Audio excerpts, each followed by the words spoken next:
Hello everyone and welcome to another video with me, 320 SimPilot, and today we have something exciting. We have another review for you. Today we will look at the Macco Simulations Manchester Airport. Macco Simulations are a relatively new scenery developer for Microsoft Flight Simulator, and they have provided me with this copy of Manchester Airport for a review. It is currently in early access, but it's certainly at a point where we can give it a good look and see if it's worth the money, and also show you what it adds compared to the default Manchester scenery. Manchester Airport, otherwise known as Ringway Airport, is the third busiest in the UK, the busiest airport in the UK outside of London. It's also second only to Heathrow in terms of runway size, as it has two greater than 3,000 metre runways. So it's very important, and it's been previously overlooked in Microsoft Flight Simulator. Here you can see the default scenery that you get with your simulator. So throughout the video I'll show you reference to this just to show you what you're getting with the Macco Simulations product. So as you can see, a lot of missing textures on the ground, taxiway markings. The runway doesn't even have full touchdown zones marked on it properly. The taxiways are laid out pretty accurately by default, but yeah, quite a few things missing, and we'll see some of the additions. So straight away, if we jump into the Macco Simulations version, as you can see, that runway now has the correct markings on it. It's got some patches where they've repaired things, which is quite common on these older runways. 23 right is the original runway at Manchester. The 23 left was added later. Here we have the old Terminal 2 as well as the newer one being added on or expanded over here, which is completely missing pretty much in the default version. If we look down the runway approach, the car park has been replaced with proper cars, so actual 3D models, which makes it look really nice. And here we go, coming in from the other side, back again over Terminal 2, the default scenery, looking very bland by comparison, especially the taxiways. They really have some markings, but not really in the right place. And most of the signings are completely wrong. So if you're trying to use VATSIM, it just won't work for you. And you will really struggle to see where you should be going without the proper markings. But fortunately, if we look at the Macco Simulations product, then they've built the terminal up. They've got a lot of new textures, models that they've built themselves for this, I understand. And as you can see, look at all those stands. We get the floodlights on the apron, starting to look a lot more alive, a lot more busy, which is really nice. And then you've got the Terminal 1 area, which is quite different, the older part. A lot of patchy sort of building work in Manchester Airport. It's been expanded a lot over the years. So I want to talk in this video about some of the things that stand out to me as a pilot who's operated to this airport many times. So here's the road, the A538, that runs between the two runways in the default scenery. It's a bit bland. It is there, which is to the credit of Asobo that it exists. But here we can see the addition of the tunnels, far better. This is really a really nice little detail in between the two runways, something that you can see as a pilot operating out of this airport. So it's nice to have that modelled in there. So they've done a great job. We're going to look at the modelling now throughout the a few different parts of the airport. So here's vacating the runway in the default scenery from the normal sort of short haul vacating point. And as you turn through here, what you're looking at in front of you is the Aviation Viewing Park, the visitor park. It opened in 1992. Although it was moved to this location in 1997, and it's a bit bland in the default scenery. It's a hugely popular attraction, 300,000 people there a year, and you always see people standing up on mounds and so on watching the airplanes. It's great fun to vacate the runway at Manchester and see all the people and give a wave to the spotters and the viewers at that park. But as you can see, the Macco Simulations version is much more improved. We have the benches down there at the front, we have the Premier sort of business jet style housing, and then that hangar on the left of the screen is where there is a Concorde inside.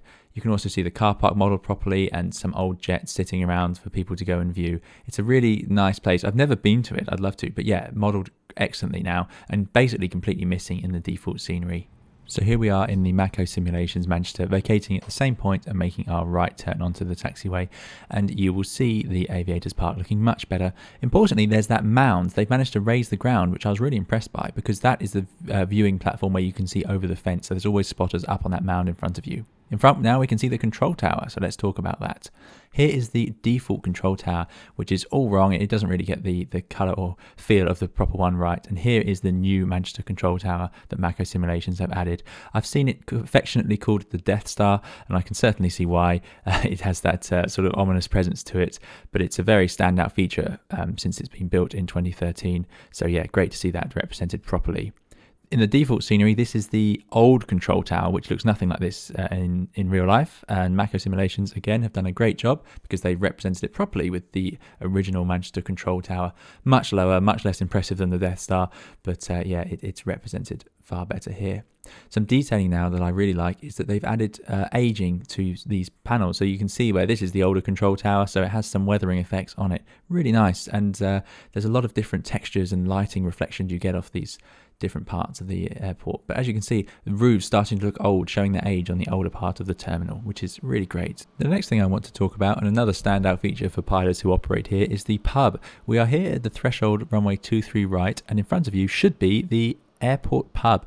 It's famous for being so close to the runway, and here it is modelled in the Macco Simulations Manchester.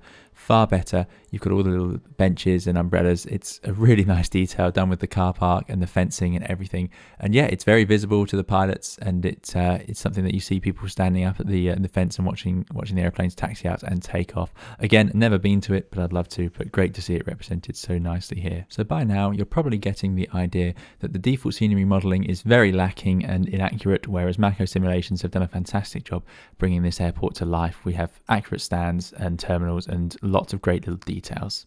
Moving on then to functionality and actually operating out of this airport, let's take a look at the runways. This is runway 23 right, and as you can see, it's covered in bumps and lumps, which is completely accurate to real runways, especially 23 right, and most noticeably, this bump on the touchdown zone, it rises up quite rapidly. For comparison, here's 23 left, much flatter, especially at the touchdown zone.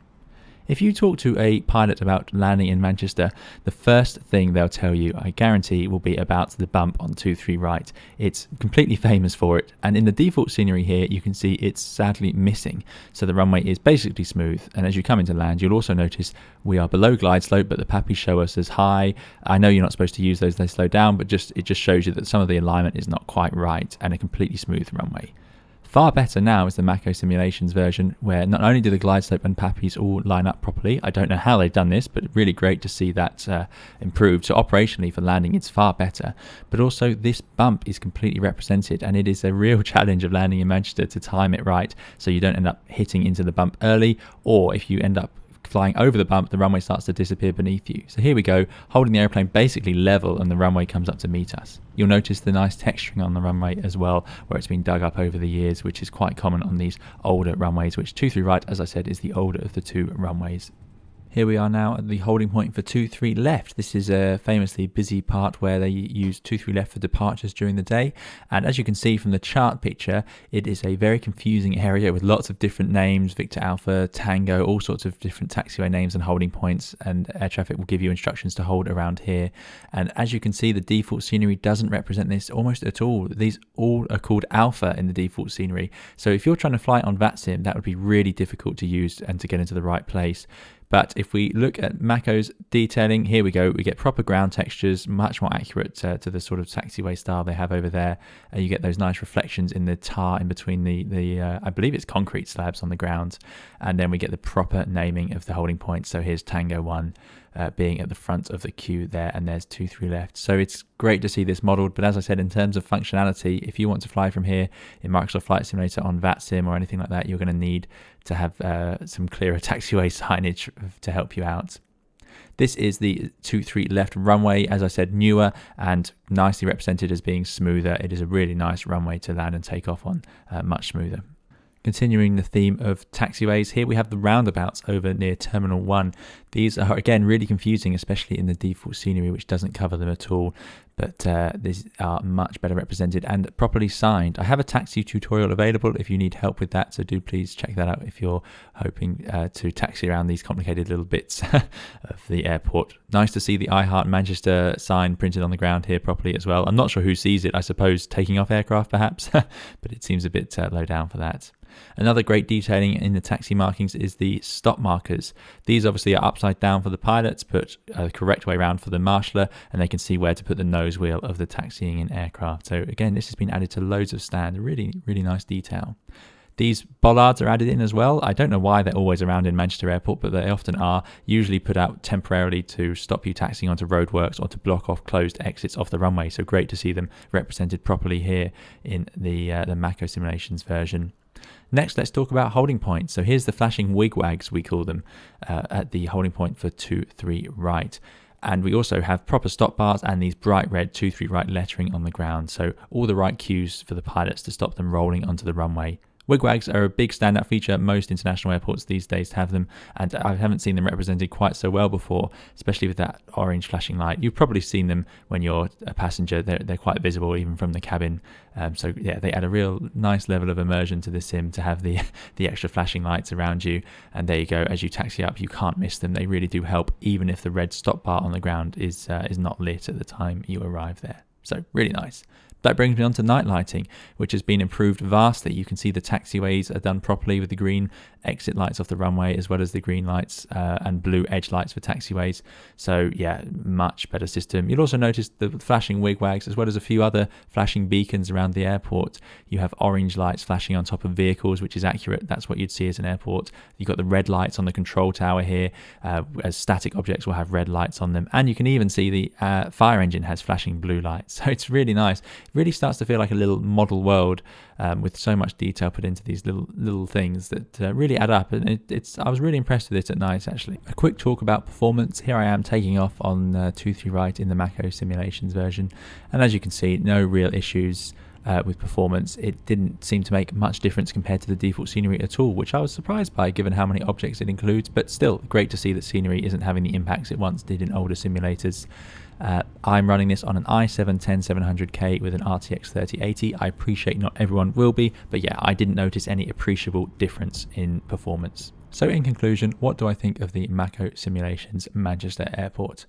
Well, I think it is a really impressive piece of design. They've added in so many objects that it really starts to bring this airport to life. It is notable how overlooked the default Manchester Airport is, but this brings it to life with all the correct objects. The representation is incredibly accurate to real life, and Macco Simulations promise to continue to update it as the real airport changes, for example Terminal 2's expansion and so on, which is a really nice promise from the developer. As you can see, taxiing around the Macco Simulations one provides a lot more immersion because you're starting to really feel like it's an alive airport, especially having these static objects with lights and moving wigwags and so on really starts to bring it to life. So it's easy to recommend for £9.99, which is not an unreasonable price, especially for an airport of this scale. If you're planning to fly on VATSIM using the Manchester Airport, then something like this is a real help because providing those taxiways accurately is really important. And my favourite feature, of course, that bump in 2-3 right to finally represent it properly in the simulator. That's all for the review today then. Thank you very much for watching. Do please leave your thoughts in the comments below the video, and we'll see you again on the channel in another live stream, tutorial or review soon. Thank you very much. Goodbye.